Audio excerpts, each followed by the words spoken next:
Tony Khan, I thought this was interesting, and not so much for any specific topic that was covered, but this week, Neil, we got 2.5 hours of Tony Khan in the media with the Ariel Helwani interview, and then Thursday for the media call.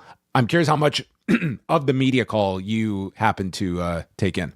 Well, as a proud patron of WrestleNomics, the entire call dropped into my podcatcher. So yes, I listened to the call. The mix of, gosh, Tony, I can't wait for this pay-per-view this weekend. Questions from some of the media and some better questions, let's say.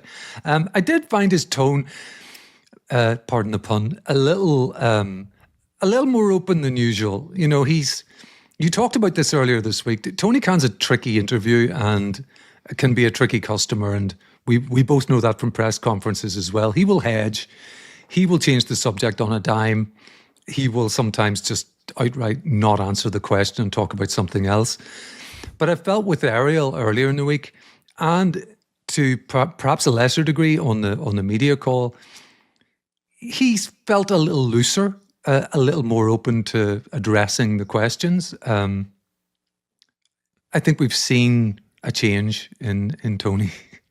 I promise I'm not losing my voice, but I think that we have sensed this in a lot of his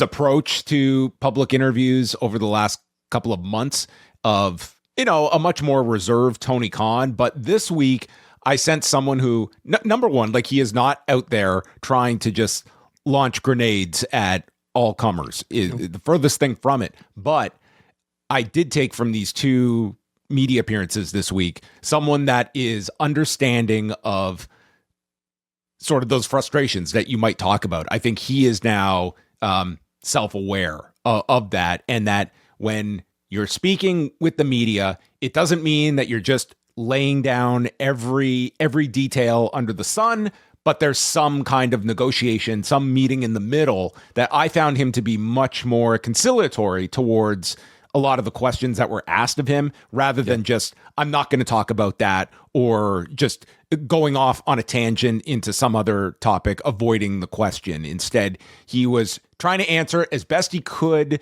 And I thought that, if you were to tell me 2.5 hours of Tony Khan this week, I wouldn't know what to expect necessarily. But I thought in both, it was two of the better kind of Tony Khan appearances of late, I would say.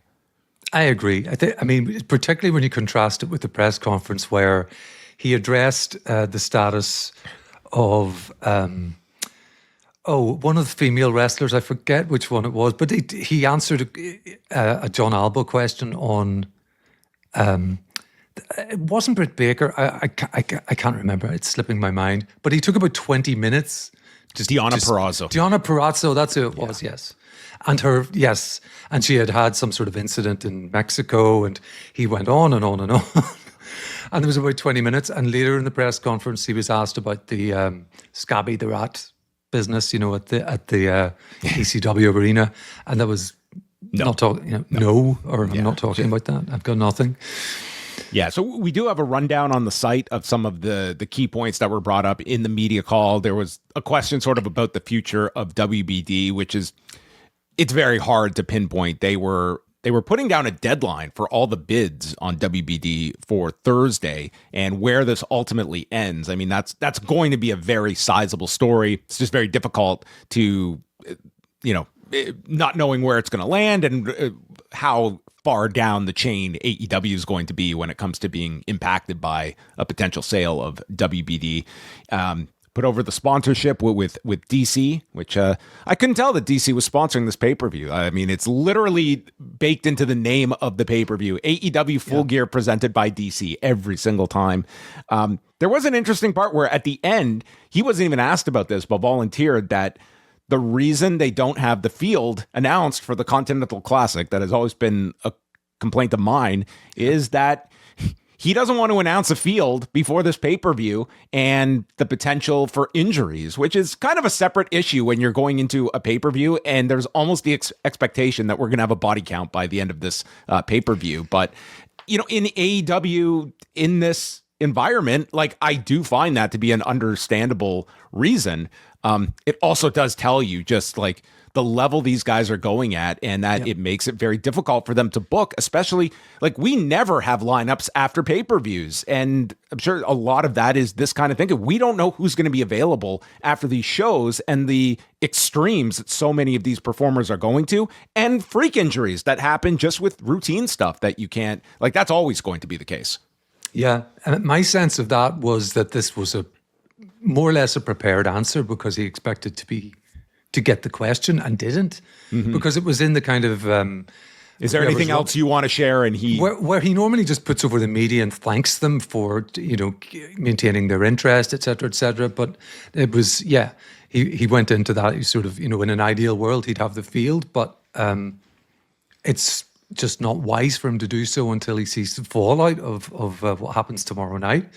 And I think that, as you said, not to just repeat everything you said, John, it really speaks to how hard these guys go on those pay-per-views.